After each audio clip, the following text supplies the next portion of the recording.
Cette émission est une production de la télévision régionale des Moulins.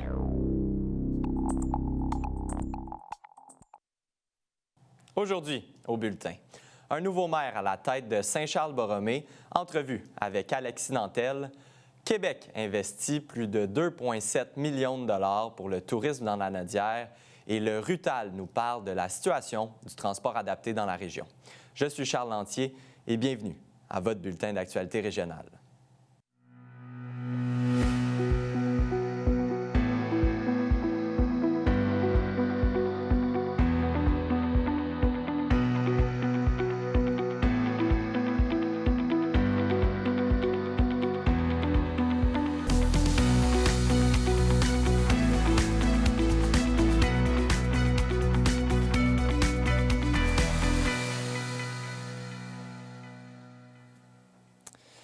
Bonjour, Mesdames, Messieurs. Élu pour un premier mandat par acclamation à Saint-Charles-Borromée, le nouveau maire Alexis Nantel entame son mandat accompagné de ses 6 conseillers municipaux. Pour discuter des 4 prochaines années à la tête de la ville, nous le recevons en studio. Bonjour, M. Nantel. Salut, Charles. Comment ça se passe, cette prise votre élection et comment ça se déroule le début de ce nouveau mandat? Bien, ça va très bien. Nous, on a été élus sans opposition. Il faut dire qu'on était, d'une certaine façon, peut-être de notre côté, l'opposition. Parce que moi, j'étais là depuis 2 ans comme conseiller municipal, élu dans une élection partielle. Et j'ai fondé un parti et j'ai présenté l'ensemble de mon équipe, qui était une solution de rechange aux gens qui étaient là depuis quand même déjà un bon bout de temps, avec une nouvelle vision puis une nouvelle façon de voir la politique municipale. Comment ça s'est déroulé, recrutement des nouveaux candidats, puis de prendre une ligne directrice vers le futur là, de Saint-Charles-Borromée? Bien, c'est certain que c'est jamais simple de recruter des candidats, puis on veut recruter les bons candidats. Donc, je me suis donné le temps. C'est pour ça que j'ai débuté dès mon élection, près de 2 ans avant l'élection générale qu'on vient de passer. Beaucoup de rencontres, beaucoup de questionnements. Puis le temps aussi, une fois qu'on a trouvé ces candidats, de pouvoir monter une plateforme électorale. La première, d'ailleurs, qui a été déposée à Saint-Charles-Borromée auprès des citoyens. Le premier parti municipal aussi à Saint-Charles-Borromée. Et on a développé une plateforme qui contenait 130 points précisément, 130 orientations, qui sont devenues des orientations politiques avec notre élection, qu'on a déjà débuté donc de mettre en branle pour certaines. Et de voir cette élection par acclamation, qu'est-ce que ça signifie pour vous? Bien, de notre côté, c'est un peu particulier parce que la plupart des élus qui ont été élus par acclamation, bien, c'est souvent parce qu'il n'y a pas d'opposition. Dans notre cas, on était déjà la solution de rechange, je pense. Donc, on est content. On pense que c'est un mandat qui est quand même si les gens ne sont pas allés dans l'urne, c'est un mandat qui est clair parce que, on le voyait de toute façon dans la société, dans la population. Les gens voulaient du changement puis une nouvelle orientation, puis je pense que c'est ce qu'on proposait. Et là, 4 années, quelles sont vos priorités, la priorité pour la ville? Bien, on a beaucoup de choses. Comme je le mentionnais, il y a beaucoup de choses dans notre plateforme électorale. Évidemment, je pense qu'on peut en faire beaucoup dans une première année. C'est une plateforme, évidemment, qui va s'étaler sur à peu près une dizaine d'années, donc 3 mandats pour certains points. Mais notre priorité, la première chose que nous, on veut faire, c'est de protéger les boisés sur notre territoire. Alors, on va bonifier la réglementation municipale en ce sens-là pour la préservation de ces aires naturelles.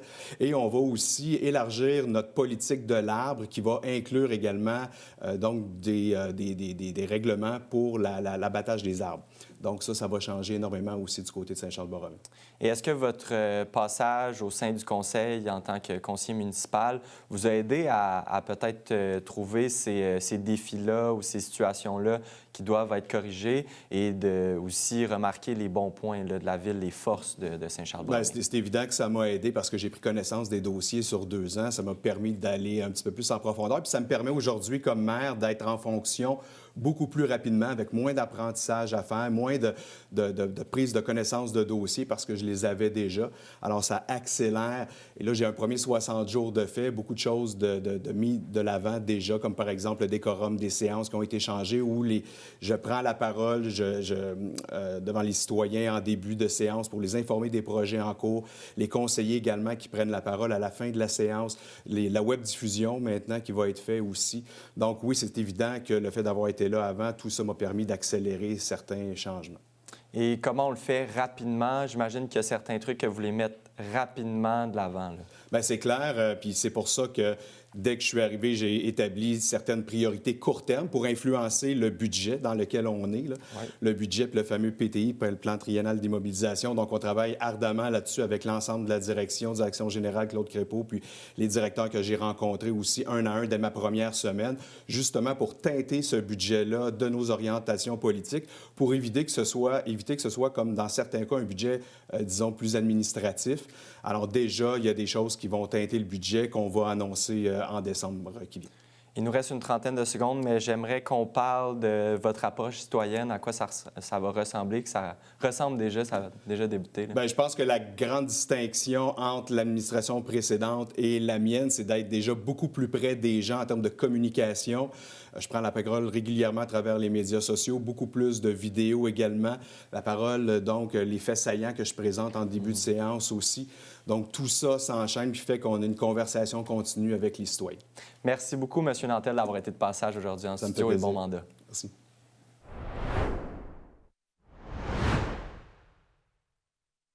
Rendez-vous sur le site de tvrm.ca. Consultez votre programmation, vos émissions et l'actualité dans l'anneau d'hier. Si vous désirez revoir ou si vous avez manqué un épisode, n'ayez crainte, toutes vos émissions se retrouvent sur votre site Internet. Devenez membre de TVRM, c'est contribuer au développement de sa mission et de sa communauté. Ne manquez pas votre bulletin en direct le mardi et le jeudi midi pour être informé de tout ce qui se passe dans votre région et plein d'autres émissions sur votre communauté. La télévision régionale des Moulins, pour voir et être vu.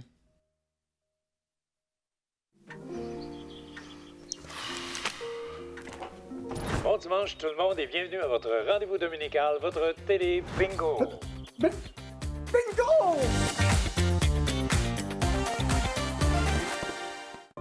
À l'Assomption, l'histoire s'anime, la ville s'éclaire.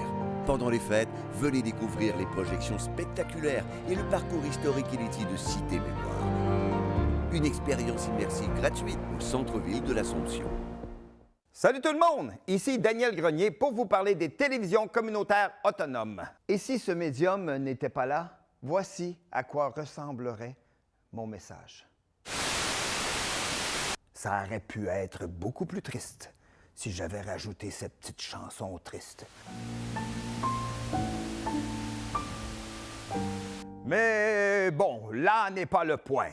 Diversité de contenu, gestion indépendante locale, sans oublier une participation active à la communauté. Ensemble, encourageons les télévisions communautaires autonomes. J'ose ma télé communautaire.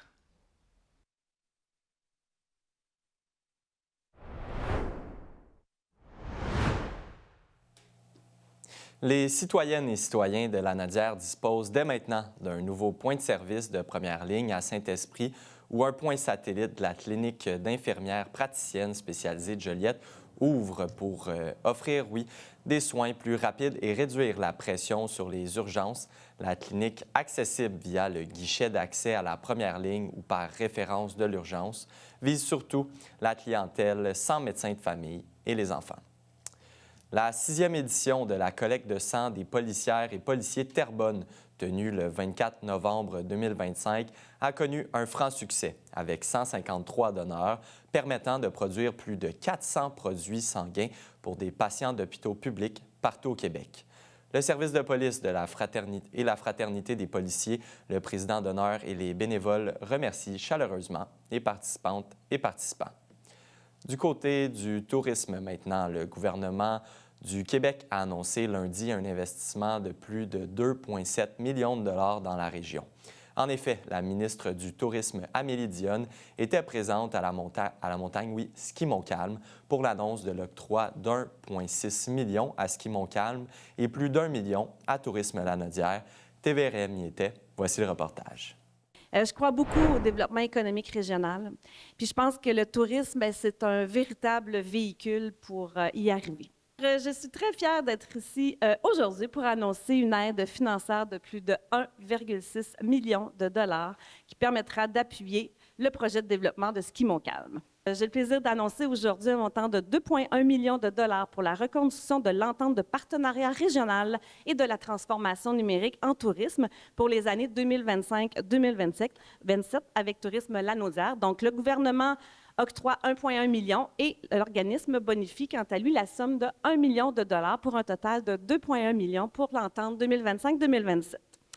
Josiane avait 2 belles annonces à annoncer. Donc, un investissement de 1,6 million pour Ski Montcalm pour lui permettre de s'optimiser, d'intégrer aussi une nouvelle billetterie, de développer aussi un concept d'immersion nocturne. Également, on renouvelle l'entente de partenariat avec Tourisme Lanaudière à la hauteur de 2,1 millions de dollars. Donc, le gouvernement du Québec met 1,1 million et Tourisme Lanaudière investit 1 million. Donc, c'est une entente sur 2 ans. Déjà, il y a un premier appel à projet là, qui a été lancé dernièrement. Puis on me dit qu'il y a beaucoup d'engouement, donc beaucoup de projets, d'innovation, vraiment de penser en dehors de la boîte. Donc, il y a vraiment une effervescence pour l'industrie touristique ici dans la Naudière, puis je le constate là, vraiment en étant ici sur place. Ici, on regarde dans l'ensemble de la région, on a des investissements avec Tourisme Lanaudière. Qu'est-ce qu'on souhaite créer pour la suite des choses pour l'avenir? Bien, moi, c'est ça qui est le fun pour les modèles d'affaires avec les associations touristiques, c'est qu'elles déterminent elles-mêmes les projets qui peuvent être porteurs pour la région. Donc, c'est un modèle d'affaires qui est au ministère du Tourisme qui est intéressant parce que nous, le milieu investit de l'argent, le ministère investit également de l'argent, mais les projets sont déterminés en fonction de la vision stratégique de la région. Donc, on verra parce que ça peut être diverses choses comme les attraits, les hébergements, la numérisation. Donc, on laisse, dans le fond, aux régions le soin de choisir les projets en fonction de leurs besoins. Vous savez, chaque dollar investi dans l'industrie touristique, c'est des dollars qui profitent aussi aux communautés locales. On me parlait ce matin de Ski Montcalm, de la belle histoire familiale, le papa qui a fondé ce centre de ski, puis les propriétaires, le frère et sœur, John et Joanna, qui me disent qu'ils voient maintenant des 4e générations de familles venir skier ici. Notre mission demeure la même, offrir une montagne accessible, chaleureuse et en constante évolution, tout en restant fidèle aux valeurs transmises par notre père et fondateur Tadek, la famille, l'accueil et le respect de la nature.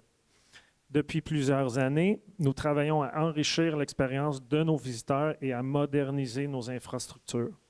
Le projet que nous mettons en œuvre aujourd'hui reflète cette volonté d'aller plus loin, d'innover et de préparer l'avenir de la montagne. Cette entente nous donne la possibilité d'accompagner des entreprises qui rêvent grand.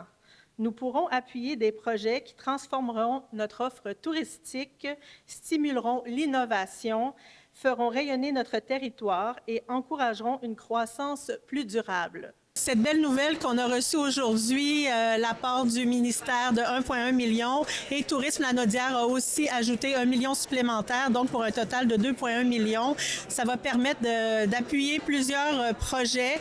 D'ailleurs, lors de la première vague de dépôt des projets, on a déjà reçu plusieurs dépôts de plusieurs demandes. Donc, ça va passer à l'étude et puis ensuite de ça, on va attribuer certaines enveloppes selon les projets. Comme on dit, notre slogan « La Naudière a tout pour plaire ». Donc, pour nous, c'est vraiment important d'avoir une offre très diversifiée, tant en culture, agrotourisme, en hôtellerie, en tourisme gourmand. Donc, pour nous, c'est d'avoir un éventail à offrir et puis être capable de répondre à plusieurs besoins des touristes potentiels.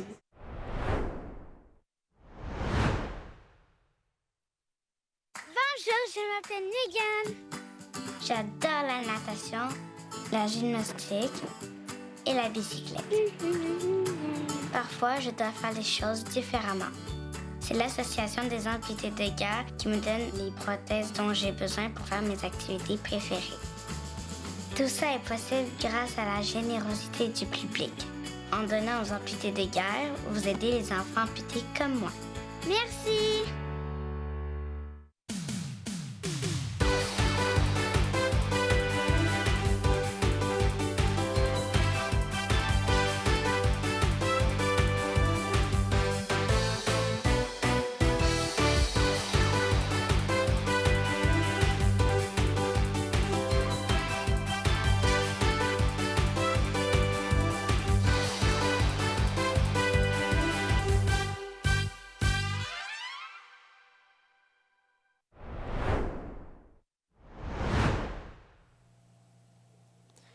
La ville de Terrebonne a été choisie pour participer de 2025 à 2028 au programme international Europe Cities Gateway North America, soutenu par l'Union européenne dans un volet consacré à l'économie circulaire visant une gestion plus responsable des ressources. Des représentants municipaux ont déjà pris part au Circular Economy Forum 2025 à Annapolis, au Maryland, afin d'échanger sur la valorisation des matières résiduelles et le développement d'un modèle économique durable.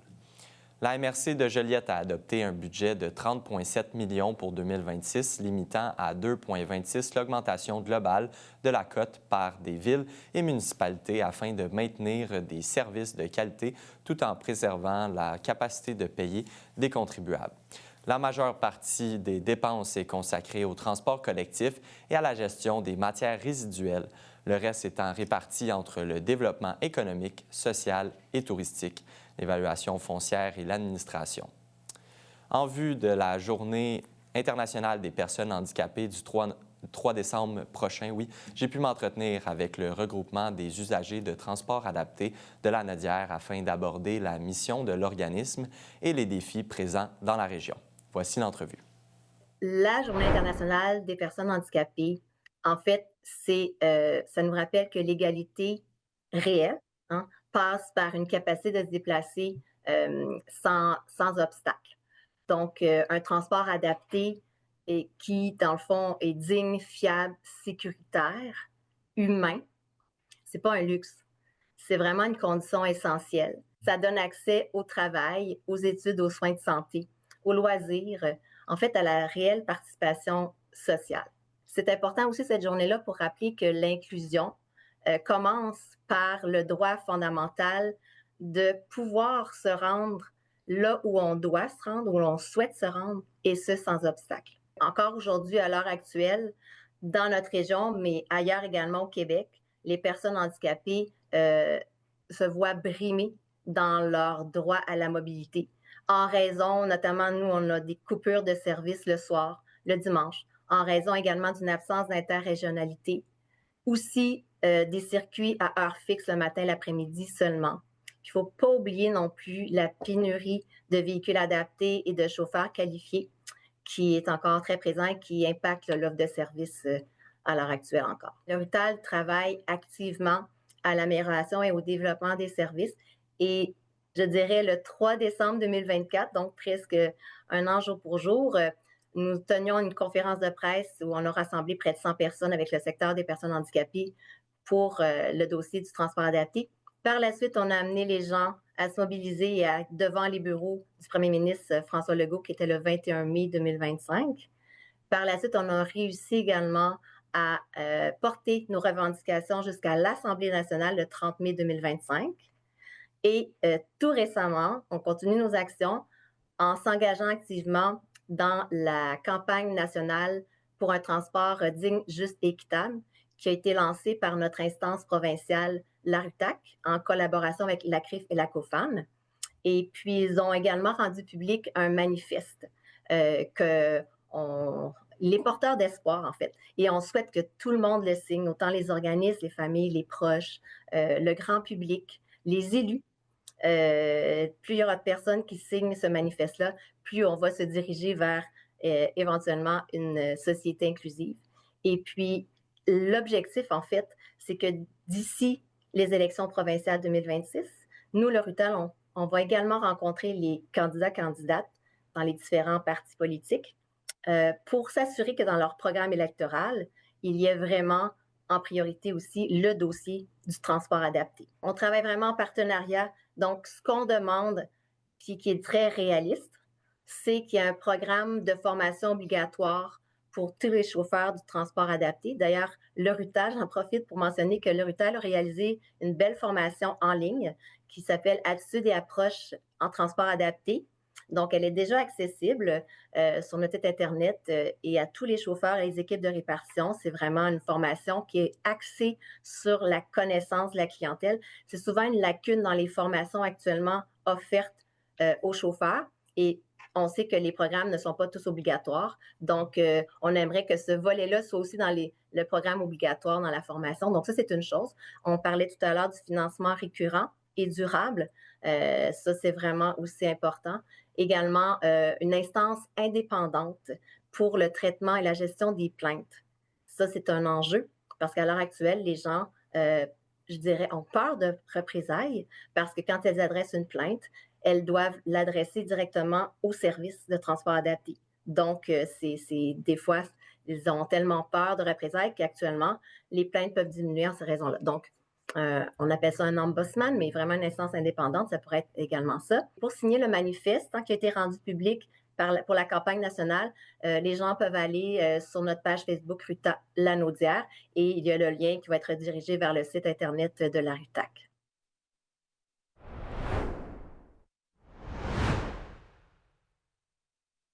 Vous êtes un entrepreneur d'ici, vous avez une histoire à raconter, un parcours unique, des défis surmontés, des réussites à partager?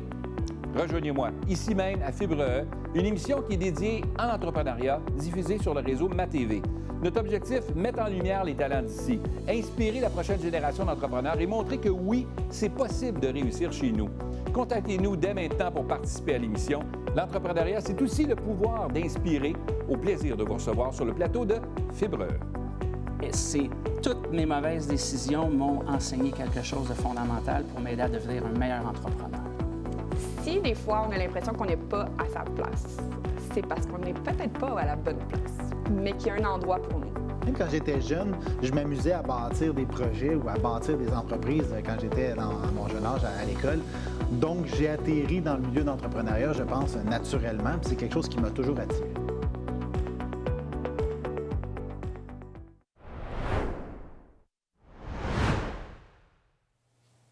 C'est à l'école secondaire Paul Arsenault à l'Assomption qu'avait lieu le lancement du projet Unis en confiance.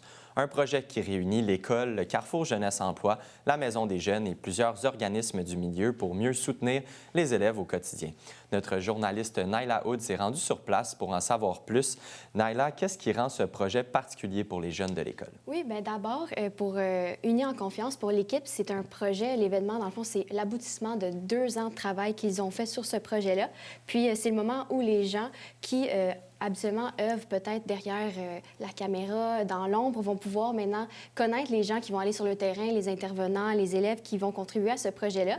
Puis c'est aussi un projet qui ne se voit pas partout. Là, il est à l'école Paul Arsenault. Puis ils ont décidé qu'ils vont miser vraiment fort sur la prévention, sur la sensibilisation et l'entraide entre les jeunes. Donc, je vous laisse entendre Samantha Schooner-Guertin, intervenante psychosociale au Carrefour Jeunesse Emploi de l'Assomption, et Annick Perrault, éducatrice spécialisée à l'école, qui nous en parle un peu plus. C'est important un lancement comme ça parce que c'est comme un peu l'aboutissement de tout ce qu'on fait depuis 2 ans. C'est finalement la rencontre entre les personnes importantes derrière le rideau et les jeunes qui sont sur le plancher pour nous. Fait que c'est vraiment important cet événement-là. Puis tout le monde avait hâte. Je pense que c'est positif pour tout le monde. Le projet Unis en confiance, c'est un projet en 2 volets. Donc, il y a un volet sensibilisation qui vise à accueillir plusieurs partenaires des organismes de la MRC pour faire connaître leurs services auprès des jeunes en espérant qu'ils apportent l'information à la maison et aux parents. Puis, il y a le volet aussi intervention où on a une équipe de cette année 17 pères aidantes qui se rendent disponibles à tous les midis pour leurs collègues, pour les petits conflits, les petites crises d'anxiété, les petites choses que c'est toujours plus rassurant d'en parler à un autre jeune que d'en parler à un adulte. C'est un projet qui se vit principalement sur l'heure du dîner. Par contre, nos pères aidants sont souvent sollicités aussi pendant le temps de classe par les enseignants, enseignantes, par exemple, s'il y a un élève qui a un besoin. Oui, elles sont identifiées avec ce chandail bleu. Donc, quand elles le portent pour être sur le plancher, elles le portent toute la journée. Donc, c'est facilement identifiable. Elles sont repérables dans la foule si jamais il y a quelqu'un qui a un besoin immédiat. Puis, si jamais il y a quoi que ce soit, elles nous apportent la situation, puis nous, on s'occupe de faire le référencement. Et Naila, concrètement, pour un élève qui vit du stress, de l'anxiété ou même de la violence, qu'est-ce que ce projet permet? Bien, en fait, il faut savoir la grande différence, comme Samantha l'a dit, c'est que le premier contact, c'est pas avec un adulte, c'est avec un élève. Donc, ça fait plus... c'est plus en confiance. Puis, c'est 17 pères aidants qui sont dans ce projet-là. Puis, eux, ils vont aller aider les autres élèves durant les dîners, durant les heures de classe. Mais il faut savoir que les élèves vont venir aider durant les heures de classe seulement s'ils ont terminé tout ce qu'ils avaient à faire pour aller aider les autres. Puis, comme elle l'a dit, ils vont avoir un chandail bleu, ils vont être facilement repérables. On va pouvoir savoir que c'est eux. Et, dans le fond, la situation là, demande plus une écoute entre jeunes.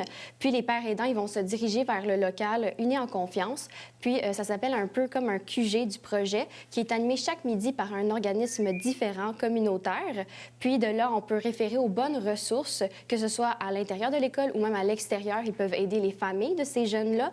Puis, dans le fond, ça vient aider vraiment autant à l'école qu'avec les familles à l'extérieur. Puis ce qui ressort beaucoup, c'est l'idée d'un véritable filet social autour des jeunes. Puis l'intervenante Annick me disait qu'il voyait une augmentation de la violence de toutes ses formes. Donc, c'est pour ça qu'ils veulent contrer à cette difficulté-là. Puis, on peut écouter la directrice de la Maison des jeunes de Repentigny et la fiduciaire qui nous explique pourquoi c'est important un projet comme ça. C'est important pour nos jeunes. C'est important de bien les guider. C'est important de bien leur donner tous les outils. Puis c'est à travers les projets qu'ils vont apprendre certaines choses.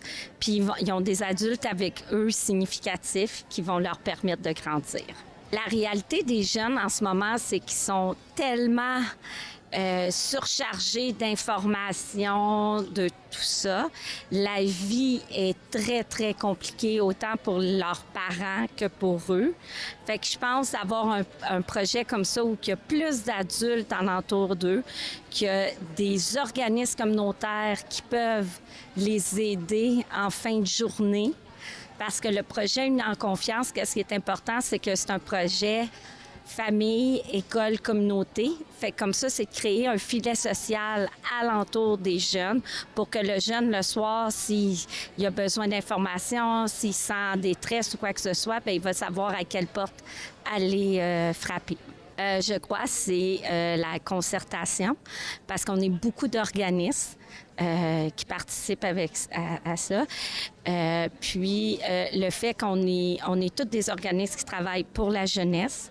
On s'entend super bien. Notre force dans l'Assomption, c'est qu'on travaille bien ensemble. Donc, le projet Unis en confiance est financé jusqu'au mois de mars 2028. Puis, on sent que les partenaires veulent vraiment mettre de l'avant ce projet-là pour qu'il continue. Merci beaucoup, Naila. On se retrouve ce jeudi. Merci.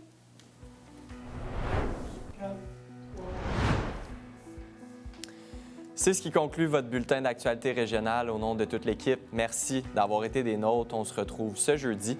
D'ici là, je vous invite à consulter le site Internet de TVRM ou encore notre chaîne YouTube afin de voir ou revoir nos émissions. Restez à l'antenne puisque c'est Fibre qui suit, animé par Pierre Berthiaume. À bientôt tout le monde.